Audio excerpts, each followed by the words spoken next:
Good evening. Welcome, everyone. Welcome. Let's get some people on here. Welcome back to TikTok Live. You all, welcome back to TikTok Live. We are celebrating fatherhood today, you all. We're celebrating fathers. Let's get some people on right quick before we jump into this. Welcome, Brenton. Joe, welcome. Light, good to see you all. Y'all, we talking nothing but about fatherhood today. Welcome to YouTube Live. Welcome to my TikTok Live. Jackie, good to see you, y'all. We got to talk about some girl dads and what that really means, or girl dads. Welcome everyone coming on in. Those of you who are logging on YouTube Live, TikTok Live tonight is a celebration of fatherhood, y'all. A powerful thing. Nothing negative, no problems. We're not jumping into any pathology. This is a conversation today about celebrating fatherhood. That's the father that you are, celebrating the father that you wish you could have been. Y'all, we're going to be intentional about this. So let me get some more people on. Brunson, glad to have you on. Eli, yeah, glad to have you on tonight. You all, tell somebody just for a moment. This is Father's Day. Y'all, I call this Father's Day week. I'm Dr. Gary O. White, associate professor at Clark Atlanta University, a therapist, a specialist in fatherhood. I've been serving and working in the fatherhood area for more than 30 years, you all. This stuff is not new to me, but it's true to me. You all only have to go to Google Scholar, look up any of my publications and my writings around fatherhood. You'll see that I take this seriously.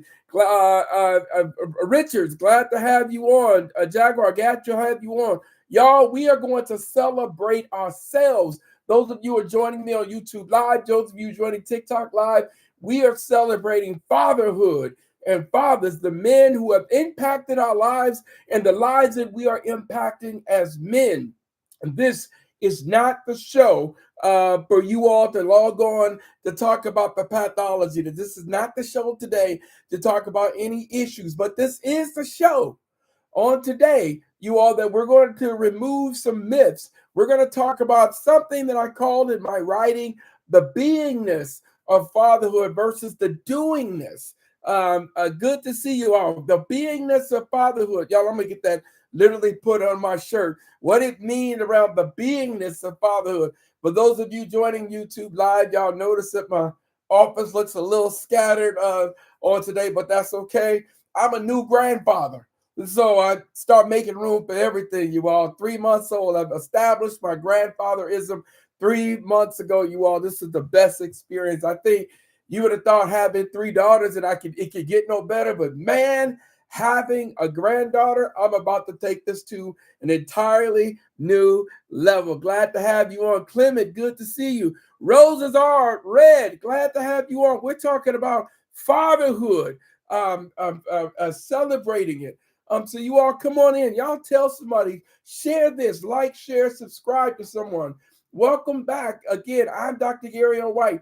Tonight, we are not debating. Tonight, we're not defending. We're not responding to stereotypes. We're not doing that tonight. This is not the night in what I'm referring to as my week of fatherhood celebration. So tonight, we're celebrating fathers. We're celebrating grandfathers. We're celebrating stepfathers and men who do not necessarily share the DNA, but share the wisdom, the knowledge, and experience. We're celebrating it all. And because this is Father's Day, what I'm calling week, we're especially celebrating Black fathers. Y'all, if you hadn't given yourself a hand before, we're going to celebrate you today. Why? Because far too long, Black fathers have been discussed through what I call a deficit lens rather than a strength lens. So too often we hear what's wrong about Black men while ignoring, listen to this, the millions of Black fathers who wake up every morning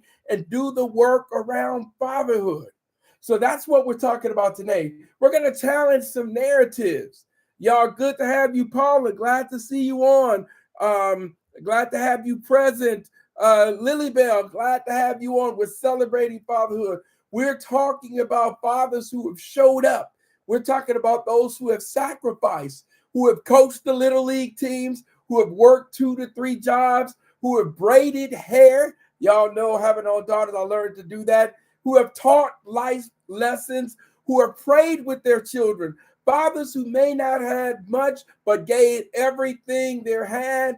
This is what fatherhood is about, and this is why we're going to pause on today and celebrate fatherhood. What I'm calling the beingness of fatherhood, not just what fathers do, but who they are. This is absolutely critical. So glad to see you, Joan. Glad to see you on, Dilly. Glad to have you on. I can't wait to hear, especially if some of you all who consider yourself daddy's girls, or some of you young men who are modeling yourself after your father. I can't wait to hear you all come through and come true celebrating fatherhood, because Father's Day, when we think about it, in celebrating Father's Day, let's talk about it, right? The fathers in this title, I'm calling the original influencers, and we're going to talk about how they influence.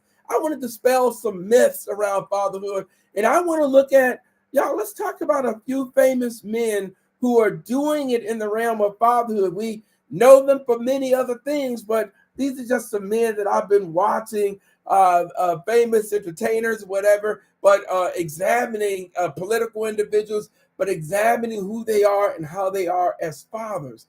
And I want to create a challenge here. I'm challenged and create an opportunity for men who have what I'm calling have yet to step into their greatness of fatherhood. We're going to talk about some challenges, and I want to be concrete around some things that I'm really challenging and inviting some men to do. So y'all tell somebody, this is all the work that I do around fatherhood, celebrating family, because it's all we got. I've said it before. Those of you who have joined in my live, who have been to my YouTube, my Instagram, or TikTok, I have said, especially for you brothers, you conscious brothers, those of you in the community, I think the most radical thing that we can do as a people, brothers, the most radical thing that you can do as a man is have a positive, powerful impact on your children and your family. I don't care what you do in the community. I don't care about the accolades and the awards that you get. I don't care how much society loves you for the great work you do. Today, I want to talk about your beingness, those men who are present in their work. Willie Holmes, good to see you. Rudy, glad to see you. Irvin, man, I need to hear from y'all. Stephen, Jared, glad to have you on. We're talking about and celebrating fatherhood. Jay, what's going on, man? You might have to hit that button. I might have to bring you in, Dr. Grant. That's Dr. Jared Grant, all the way from Department of Political, the W.E.B. Du Bois, McHenry Jones, Department of Political Science at Clark Atlanta University. Glad to see you on, Dr. Grant. Rob, Jay, glad to have you on. Matt, glad to have you on. Fathers, I'm saying they're the original influencers. Again, and all they do, from the hair braiding to the coaching to everything they do. And y'all, I'm going to tell you right now, I'm here in Atlanta, Georgia, and I am surrounded by some great men who are doing some great work as fathers. Yeah, they're great attorneys. Yeah, they're great educators. Yeah, they're great political folks. Yeah, they're great business people. But y'all, I'm telling you, when you look at them as fathers, it's the thing that we don't pay attention to.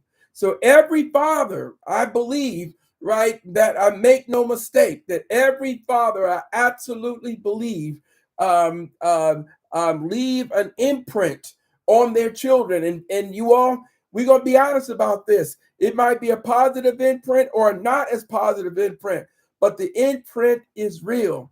But we're celebrating that positive influence of Black fathers, who are, while at the same time, I'm going to say this, y'all, I want to challenge the men to understand their role and the importance of their role at every developmental stage of their children. So, let's jump into it. Joy, good to see you. Fiddler, glad to have you on. So, in setting this tone, I just started looking here, and we start paying attention to my first thing I'm going to talk about, some famous fathers. These are men who have shown up that some we recognize in their work and their athleticism, but we don't give the credit, or it may have been under attack. Joseph, good to see you here. And I want to start with one of my favorite fathers. He doesn't know this. I wish he could get this. I get this message to him. But one of my favorite fathers that y'all see on a daily basis is Coach Deion Prime, right? He constantly speaks about fatherhood as one of his greatest accomplishments. Not being the greatest cornerback in football history, not being a Hall of Famer, but he talks about his relationship with his children and being visible for decades, emphasizing accountability, faith, and discipline. So I love Deion Sanders for this. The relationships with the mother of his children didn't go the way that it should, but what I'm celebrating, and this is for you co-parenting fathers, or those of you who are still trying to navigate the co-parenting waterways, I love the fact that Deion Sanders has managed to do that. So he's one of my favorite fathers that I see and I pay attention to. Very spiritually grounded, and you see that his children, y'all, they follow that. And of course, being from the San Francisco, Oakland Bay area and a Warriors fan, of course, we cannot bypass the imagery that we constantly see, not only Draymond Green as a father with his daughter, but Steph Curry. We see him, he openly prioritizes his family. Y'all, I can't count the number of times I've seen his post pregame shows when he's had his children sit there in his lap. Despite the fame, despite the championships, he regularly emphasizes his fatherhood and being present, and it is generational. Del Curry, his father, modeled that behavior. And brothers, this is what I want to make sure, Shaku, good to see you. Brothers, this is what I want to make sure y'all don't leave this thing here. Coach KD, good to see you. I want to make sure we don't leave this understanding that our fatherhood, the impact of what we do, has a cascading effect. That means these patterns, they go from generation to generation. But y'all, I also want to recognize Lil Wayne. Yeah, Lil Wayne. While he's known for his music career, he frequently speaks about the importance of, and I've seen this with his daughter. Love the conversation that I recently saw with him and his daughter talking and listening to his daughter talk about him. Y'all, we have to see that. I'm going to tell you, brothers, there's nothing greater than the conversation that children have about you out of your presence. Dr. T, does the guys make a lot of money? Let's be clear. Dr. T, I'm not sure what you mean by that, my good brother, but I will say this for those of you who are watching here. This is why I make the distinction between the doingness of fatherhood and the beingness of fatherhood. I am talking about being present, because I'm going to tell you why your children love the fact some of y'all, your children keep them in the newest Jordans, driving the flyest car, they have the flyest gear. I'm going to tell you, but if they have to choose between that and your presence, believe it or not, it's your presence. So I celebrate him. I celebrate Jay-Z. I'm watching him, his daughter up on the screen. He's off screen, watching his daughter perform with Beyonce. It's reflected in how he publicly shows his love. Fatherhood has, and we see how it's transformed him as well, right? His vulnerability, his responsibility, his legacy, the way he engages. You all say what you want about his music, but this is what we celebrate. And of course, any man makes a song about his children and what he does. We have to celebrate and recognize that. But I'm pushing through. And of course, hate him as for the conservatives and everything. People can hate him as much as they want. But I'm going to tell you this right now. I celebrate Barack Obama as a father of two daughters. And even as a president of the United States, this man was trying to coach his daughter's basketball team, right? As a leader of the free world, this man is trying to be present and do the same thing when his daughter's left for the prom, right? So trying to find a degree of normacy in the most public space in this country as president of the United States. These are the things that we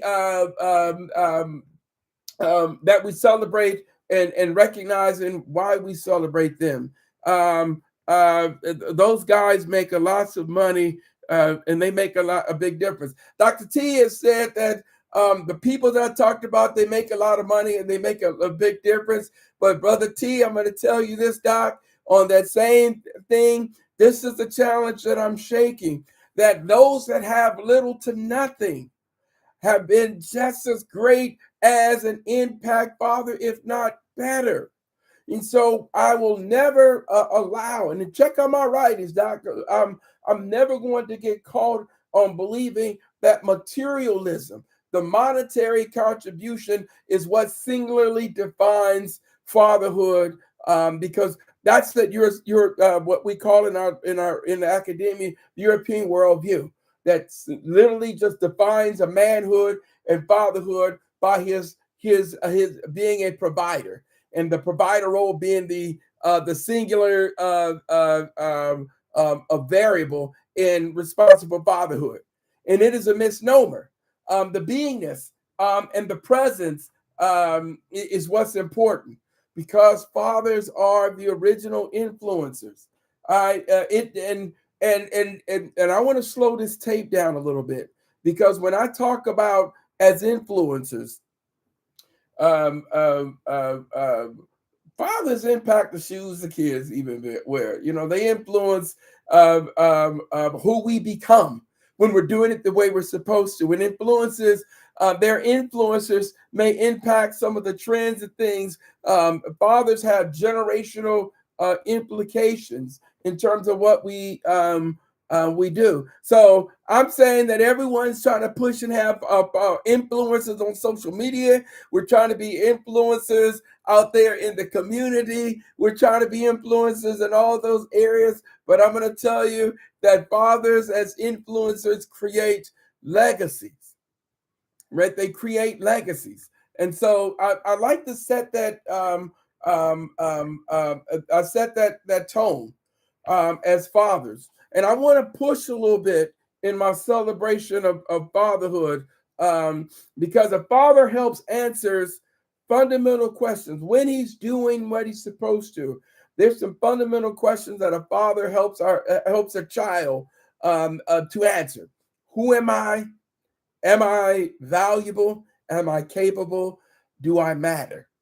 And what should I value? These are the things that we do. As a father, you have that responsibility, especially if you got a daughter. Y'all, I'm gonna speak from that framework, especially as a father of daughters, brothers. You are the ones.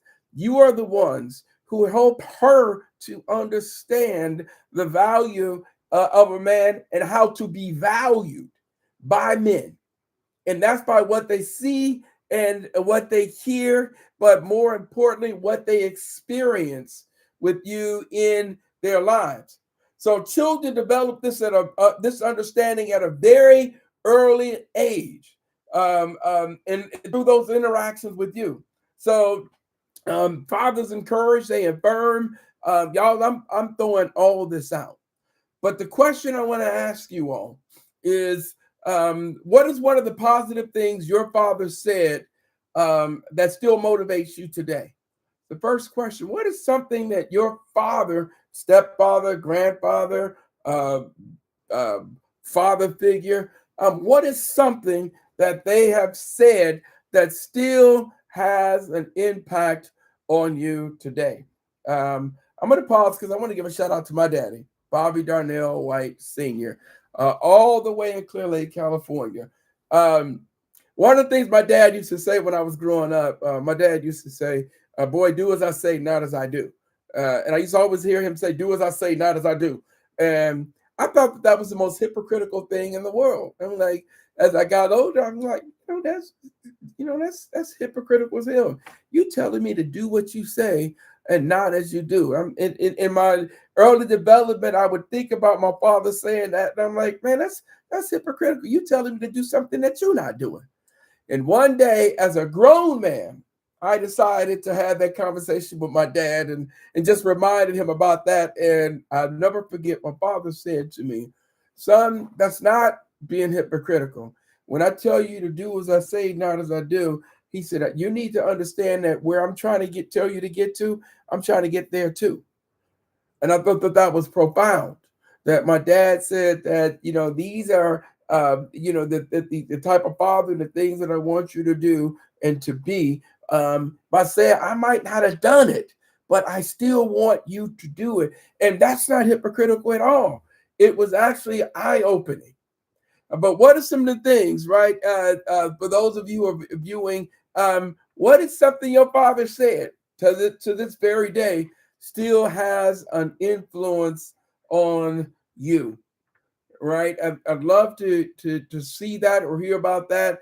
Um, but while you chew on this, when you're doing it the way you're supposed to, fathers have an influence on relationship formation in the healthiest scenario way, right?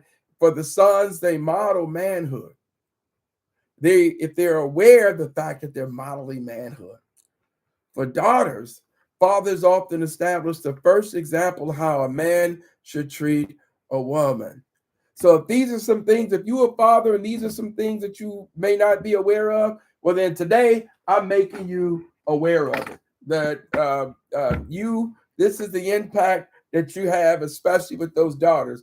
You became the first example. You're telling a daughter what is acceptable and unacceptable in terms of how a man should speak to or treat a woman. Now that's a tricky one because, like Dr. T said, my father would say, say always putting God first. I like that Dr. T. Dad always told him to put God first. And y'all, I love that Dr. T because that's not just in the good times. I can imagine your father saying, put God first, even in the most difficult times when you're trying to problem solve, when you're trying to understand things. I love that as a piece. Anyone else? What are some things that your father has said? Um, and as we chew on that, I need y'all to understand. Good to see you, Andrew. I need you all to understand that our children watch everything we do. They watch how we communicate. They watch how we handle conflict. They watch how we love. They watch how we apologize. And they watch how we show respect. And because I'm focusing on the positives, I'm just going to say, and they watch all that other stuff too. But this piece here, how we communicate, how we handle conflict, how we love, how we apologize, how we show respect, how we take responsibility, how we take accountability. They learn from the relationships by observation first, long before they receive the instruction from you. They're watching you. And so you need to we must always be mindful of that, right? So these are some powerful relationship lessons. User 42 said, my father would say, no crying, work hard, and remember, nobody's going to give you anything for free. That's that old school dad perspective there, right? Nobody gonna give you anything for free. Work hard. Remember that I love those things here, and stop crying. Now, I am one, and I got a lot of brothers and sisters. But I just say this, y'all. I got more brothers and sisters than probably 90% of the people that are on here today. I got a lot of siblings, and I love all of my siblings. But my dad was like that too. User, my dad was one of those old school pieces, born in 1941. So you got up. There was a time limit on how long you gonna cry. In one of my YouTubes with my good friend Dr. Grant, he was telling me all these things and these rules that he had with regard to his son Tariq, and how he needed him to be strong and dust his shoulder off. And I'm in this interview with Dr. Grant about being strong, and I'm like, okay, I get it. And he laid it out. It was very impressive. And then I said, well, what about when your daughter fell down? He was like, oh, baby, you okay? And we busted up laughing. But I'm going to tell you, having daughters, if you've established that connection, that attachment, that healthy attachment, that daughter, I'm going to tell you right now, she will transform even the hardest man on the planet if you allow her to. And that's what that attachment. And y'all, I'm going to tell you right now, as I'm moving through this, I'm going to tell you, I know a lot of daddy's girls. I know a lot of grown women, very successful, their wives, whatever, their wives, their leaders, their mothers, but they will tell you in a moment that they were crazy about their father. Bob Jackson, good to see you. Dirty Pete, good to see you. Jay Leonard, good to see you, man. I'm here celebrating fatherhood. So I'm going to tell you, as influencers, just understand this. They influence our identity. We influence our children's identity. We influence how they understand relationships. I don't want y'all to miss that. For sons, it's modeling manhood, and for fathers, it's establishing that real example of how men should treat women. These are our responsibility and our obligations, right? They learn from the observations. I don't ever want y'all to make the mistake that something you have said has been more impactful than what they have observed in you, because children understand and they learn through routine and they learn through patterns. So it's not you apologize once. That's not where the learning for small children began to develop. But when they have the opportunity to observe uh, uh, uh, your patterns. I knew you was as a daddy's girl. I got you, Dr. T. I'm telling you, they do something to you, don't they? Right?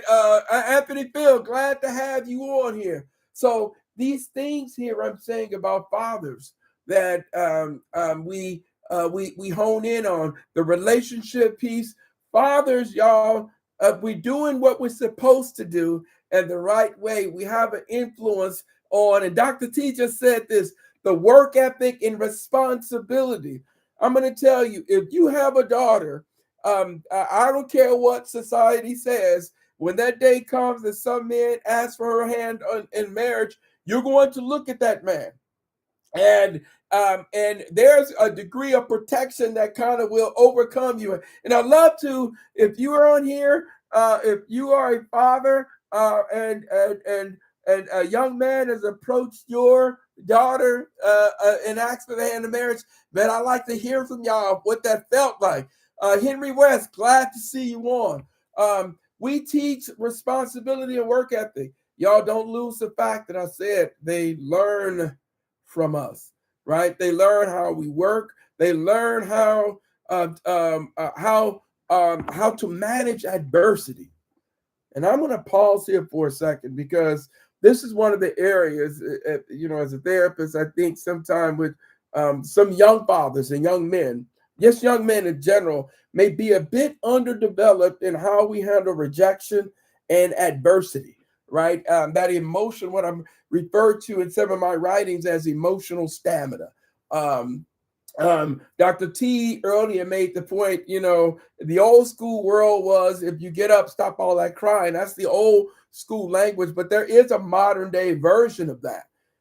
And the modern day version of that is, as Jay-Z said, the need to dust our shoulders off. That's a responsibility and an obligation. How to keep commitments. An organization I belong to, Let Us Make Man, a gathering to reclaim Black manhood. Y'all can go to the website and look that up, or the Black Man Lab. You can go and check that out. And then there's a ritual that I do for every new father. It's called the Gathering of Men in celebration of fatherhood. And in the area of ethics and responsibility, we have what's called the Fatherhood Pledge. Woo, Dr. T says I have 5 sons and they are taught to be men. Absolutely. I appreciate that. I'm celebrating. Happy Father's Day, man. But I'm going to tell you, in my Fatherhood Pledge, and I wish I'd have pulled it up. I needed to read that pledge. But part of that is make commitments that you can keep, and keep the commitments that you make. That's part of one of the responsible fatherhood is a lifetime of caring, commitment, and consistency. And so the second phase of that is commitment. I'm telling you to make commitments that you can keep, and keep the commitments that you make. That is a powerful form here in terms of responsibility, work ethic, and accountability, right? We learn this, right? We learn through our fathers how to handle disappointment. I appreciate you, Doc. I'm a grandfather too, so y'all know what? I'm being selfish. Let me just pause for a moment. We have Father's Day, but now that I'm a grandfather, some of y'all might be grandfathers. I'm gonna make a move for starting a grandfather's day. If we got a Mother's Day and Father's Day, we need to have a grandparents' day. And I don't mean combine them. I want to have a grandmother's day and I want to have a grandfather's day. I'm gonna start that movement, so y'all better get on board and join this piece. I'm gonna make it a national. It's probably Grandparents' Day already, but I want to push it down a little bit further. But fathers, y'all, in this realm of influence, work ethic, and responsibility is something that I also think is important. By watching our fathers and by our children watching us, they pay attention to the consistency.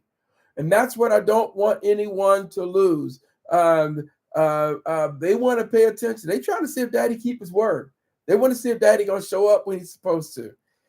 They want to understand how and when or how frequent whether or not daddy quit, right? Whether dad is perseverance. I see another daddy's girl logged on too, right? So these are the things that we see and we pay attention to. So I got a question. When it comes to work ethic, and Dr. T, you already answered this. I'm a grandfather too, 8 times. Good to see you, Doc, man. I'm just not joining the club, man. I'm going to have to get initiated. But I got a question in the area of responsibility and fatherhood.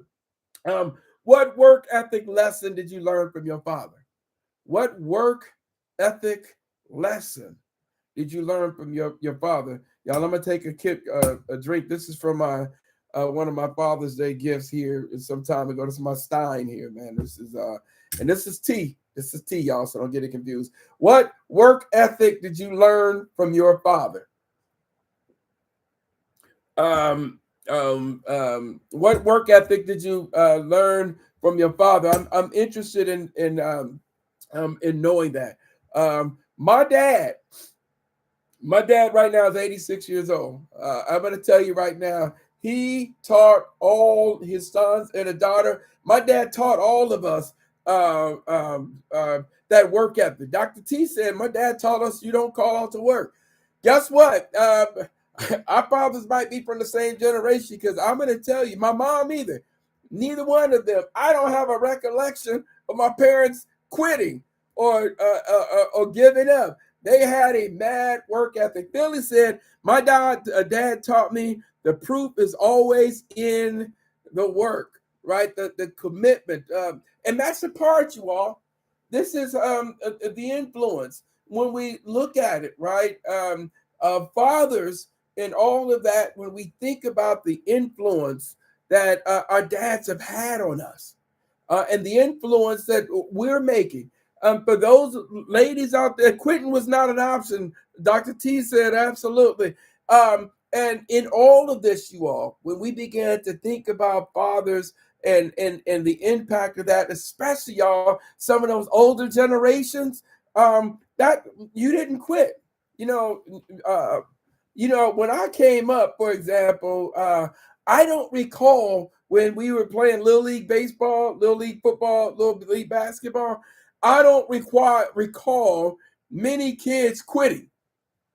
That's not something that we did in Little League. Generations today, a little different. They, I teach parenting classes and family dynamics at the university level. And I'm going to tell you, one of the things that has changed a little bit over time, you all, is Dr. T hit it head on, and Philly did too. But that these generations today, what we see a little bit is that we've made quitting optional, right? Or at least the standards and the requirements before that decision is made. There was a lot that went into that, right? Stick to your word. Another piece that is, we see here: move in silence and never celebrate achievements because the work ain't done yet. That's powerful. And I bet usually if you got children, I bet you pass that on as well. And I like that. Y'all, we have our influence and our impact passes through generations. This is perhaps the most important part of influencing. You all right? Um, Fathering is generational, y'all. However we do it, we take some of that on. However we experience it as children, when we become adults, y'all, some of that stuff we pass on to the next generation. Uh, Children frequently parent the way that they were parented.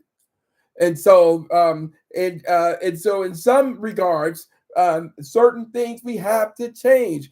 Healthy fathers often produce healthier families, right? Healthier ideas of what family is, right? They love to show your children today, may the love you show for them today. And this is what I'm saying about generational impact here. The love that you show for your children today will impact your grandchildren tomorrow. That's my theory. As a new grandfather, it's going to be my opportunity to examine this. So all of this here is influence, and y'all, it matters because it's going to impact the self-esteem of their children. Better outcomes, educational outcomes. We see that children who have positive parental engagement, interactions, co-parenting, positive fathering, it has results in better educational outcomes, less behavioral problems at school, even better emotional regulation when we are conscious of what we're doing. And of course, what's important is stronger family functioning. So the influence of father expands beyond their childhood. Again, it shapes adulthood. It shows up in marriage. It shows up in our parenting. It shows up in our relationships. It even shapes communication. So fathering, positive or negative fathering has an influence. And so that's why this conversation is important. But not every father was positive. Not every father was present. Not every father was healthy. Yet, even in difficult fatherhood relationships, even in those dynamics, will shape what happens in the next generation. But those men who make that determination that you didn't like, you weren't too crazy about how your father's presence, you weren't too crazy about your father's engagement. Some of y'all might even, some of you men and women on here might even be saying, I never even knew my doggone father.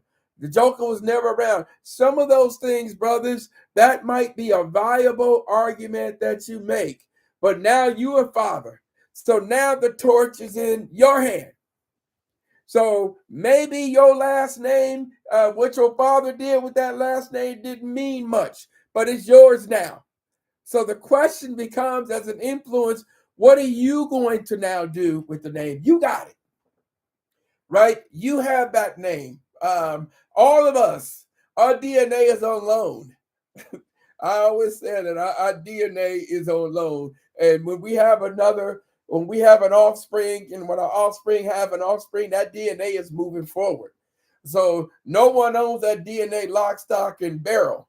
So this is, I think, is something that's very important. So we celebrate fatherhood, but in doing this, I don't want to bypass some of the myths and things that we sometimes hear from a negative standpoint about fatherhood. So y'all, just let's take a moment and just try to dispel some of the myths, particularly that we hear about Black fathers, especially Black fathers. Myth number one: the image, and I'm going to read this one here. The image of the absent Black father is one of the most persistent and inaccurate stereotypes we see in America. So here it is, that fathers are absent and they're deadbeat dads. And we've been made to believe that the majority of Black fathers are absent or deadbeat dads, right? There was a study, a landmark study by CDC on father involvement, found that Black fathers who lived with their children were among the most involved fathers in daily caregiving, right? Those who live with them, and they were more likely than white and Hispanic fathers to help their children in bathing and dressing and diapering for the younger children, the meals together, right? So that's one of the myths that we have to dispel, the myth of the absent father. But we also see that even those that are in co-parenting, what we've also seen is that they have also had a major positive impact, especially when they have that level of access, engagement, and responsibility with their children. Here's another one, another myth. Black fathers don't care about their children, right? So, as with the other, we see that research has constantly shown that Black fathers place a tremendous amount of value around fatherhood. And this one here is why I talk about the beingness of fatherhood.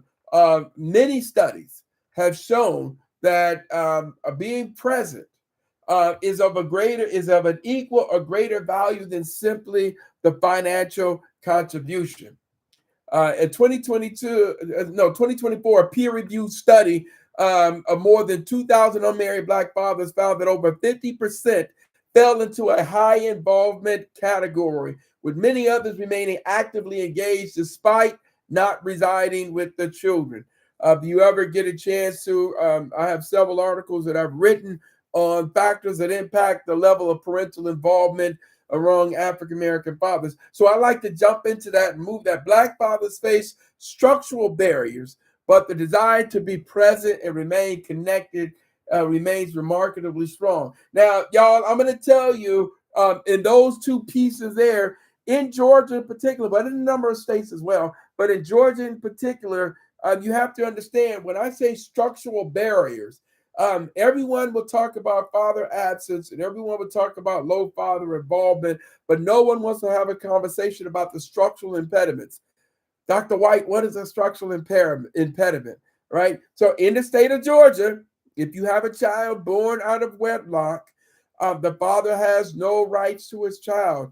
Even if he signed the birth certificate, if the child has his last name, if the child is living with him, if he pays child support or verbally acknowledges that the child is his, the father has no rights to the child. Yep, that's right. He signed the birth certificate. He's paying child support. The child has his last name. In Georgia, he has no rights at all. In Georgia, in order for a father, for example, to have any rights to be involved with his child, he has to petition the court. After establishing paternity, he has to seek legitimation, right? That allows for the father to inherit from the child and the child to inherit from the father. Legitimation allows the father's last name to be listed on the child's birth certificate at the discretion of the judge. So these are some things that I'm saying as a structural impediment. If you don't have the financial means to have an attorney and you got to represent yourself, these barriers can become problematic. So when we talk about absent fatherism, and if we have that conversation, but we don't talk about the structural impediments, we're doing ourselves a disfavor, a disservice, and we're buying into the myth. Myth number 3, if he's not living in a home, he's not involved, right? The funny thing is how people define involved fathers that he living in the home. And I'm going to tell you right now my experience is reflective of what we've seen in the data, is that there are a lot of great fathers who don't live in a home, but they're great co-parents. Now, I'm going to pause on this one right quick. I got several others, right? But let me just pause on this one here because we're celebrating fatherhood, but I want to pause for a moment because I want to make a distinction between a single mother and a single parent.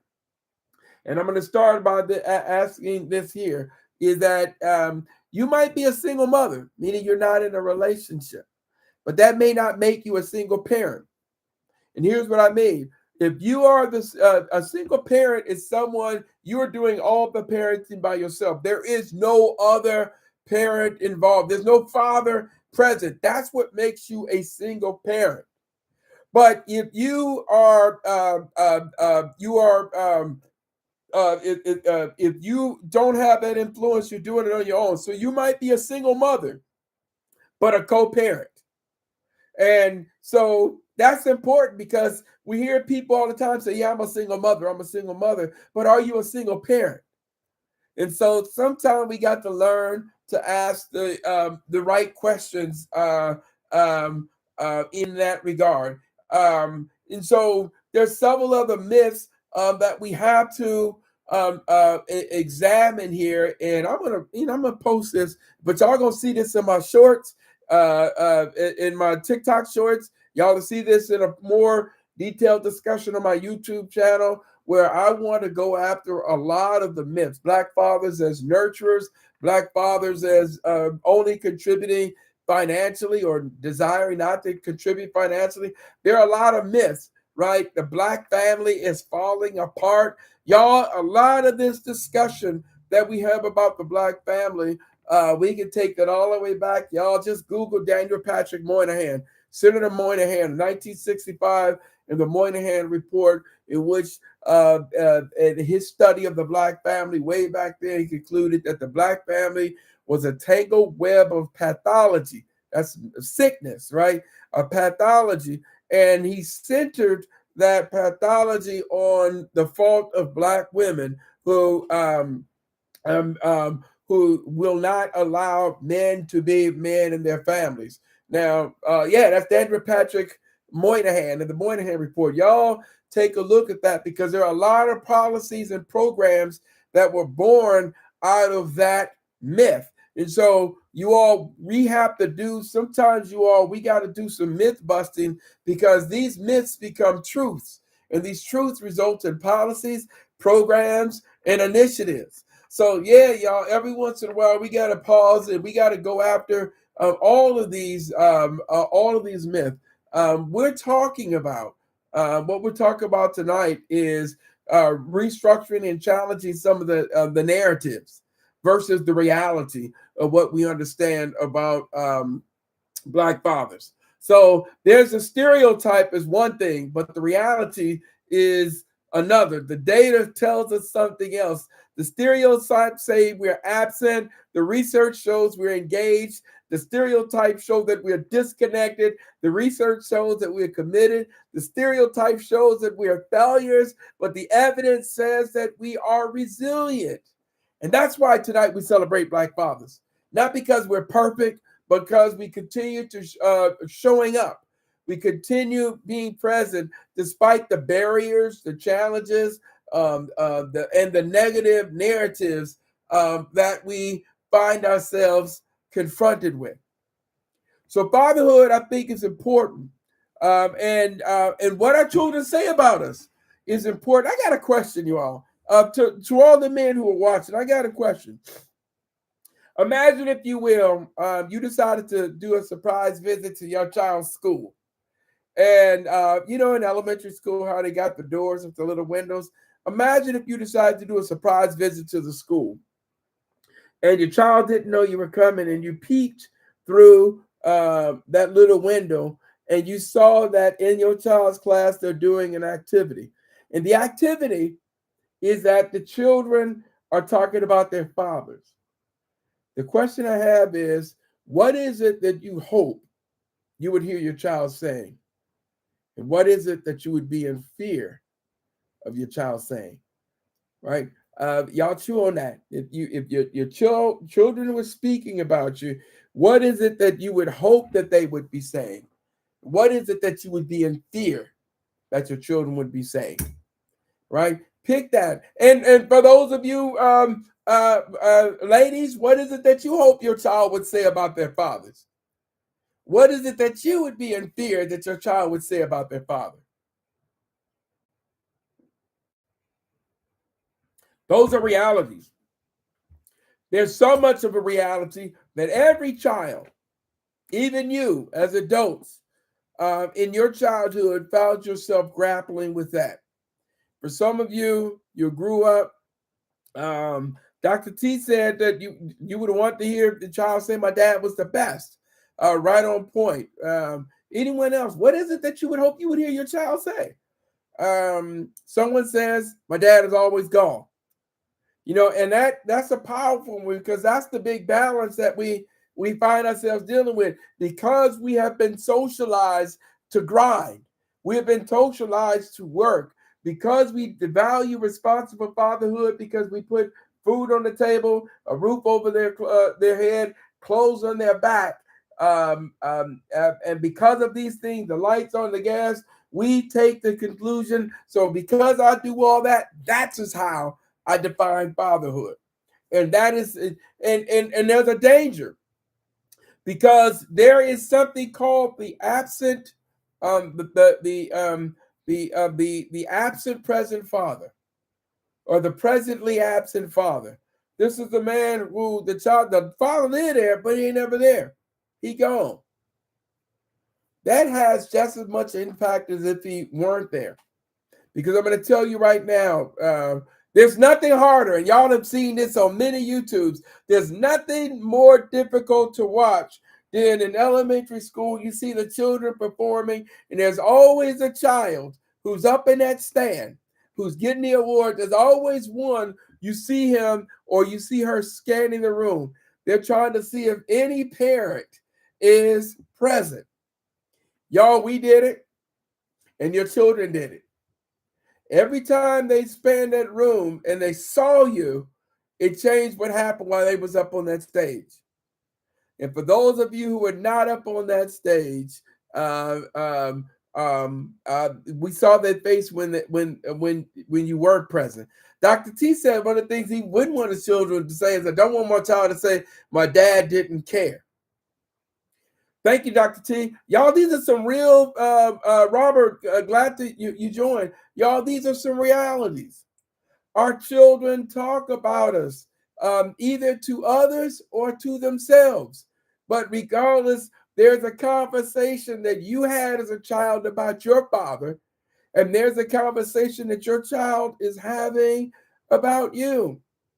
Now, to my daddy's girls out there, what makes you a daddy's girl? I love to hear that. But any of the ladies out there, if you were a daddy's girl, how did you become a daddy's girl? What makes you a daddy's girl? It's a very interesting piece. What did he do?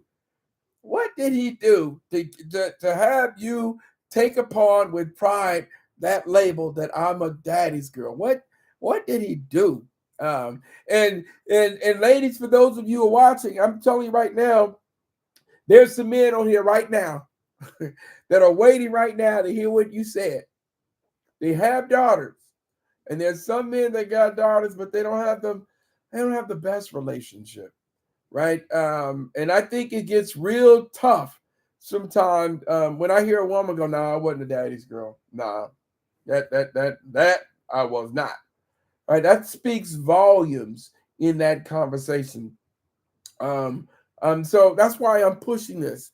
Not gonna be long here on today, but you all, I think this is important, right? So as we celebrate Fathers today, I want to challenge every man that's listening.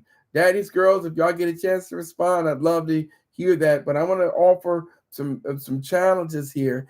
I'm gonna word it this way. For the men who may be watching, or some men that y'all may not know, that y'all might know, who have not come into their greatness as a father, right? That's the way I'm a word that they've yet to become great fathers. And so I want to do some challenge here, and here's what I'm going to do for you grown men. And I'm gonna say this for the ladies who are struggling to be in healthy relationships, who are struggling and having that discernment of finding a good man. There's finding a good man, or even understanding what that looks like. This is relevant as well for you too. But for those of you brothers right now, as grown men, if reconciliation with your father is possible, I'm going to tell you all to pursue it. You heard me. I'm going to say that again. If reconciliation with your father is possible, pursue it. I'm going to tell you all. I'm going to start here. I want to turn this as we celebrate fatherhood. For those of you, you're a grown man now, and so what happens sometime, and there's several clinicians who would probably help you understand this if you went to them. Is that sometimes when we think about even trying to reconcile or having that conversation with your own father, you're a grown man, but emotionally you may find yourself going back to that age or that stage where you were hurt about your father. So that becomes a real live thing there. And so, if reconciliation is possible, we're turning the corner here, because while I'm talking about fathers with their children, I'm also talking about grown men and the relationship and reconciling. If your father is still present and on this side of the Jordan shore, I'm going to tell you, you take the lead in doing some of that reconciliation. And if it's possible, I want you to pursue it, not because of what happened didn't hurt, not because he wasn't necessarily perfect, but because healing changes family legacies. You know, some of you all have children right now, and because of your hurt with your father, they know nothing about their grandfather. Right? Your grandchildren will inherit either your healing or they're going to inherit your hurt. Y'all let that sit in. Your children Your children. That's what I'm talking about. Pay attention to what's happening. You're the bridge between the children and the fathers. And I'm saying right now, your grandchildren will either inherit your healing or they'll inherit your hurt. So those of you grown men that have adult sons, if you're not reconciled, begin that work. The just next generation, if you do it, I promise you, they're going to thank you for it. So begin that healing process. And I'm going to throw a curveball at you all. Your father may have been horrible as a father, but might come as a surprise that he might be a great grandfather. And if that, in those scenarios, you may not even realize it, but you may find yourself having a degree of resentment, almost like you ain't did none of this shit with me, but now you want to do it with my child. And yeah, that's the part that I'm going to challenge you and make a case for why I need you to get out of the way. But I need you as grown men to move and reconcile. If you know, remember I told you earlier about accountability and responsibility. If you know that there's some reconciliation that still got to take place, you all get with the business of doing it. The next generation is going to definitely thank you for it. And so I'm going to challenge you all to make that part of this year's fatherhood pledge. I think it's important that we understand that. I think it's important that we become intentional about doing these things. Our children, our generations are going to definitely thank us for it. So, you all, I'm celebrating Father's Day. I got my grandchild. I wish I had her with me. I got 2 minutes left, but definitely bring my grandbaby on screen.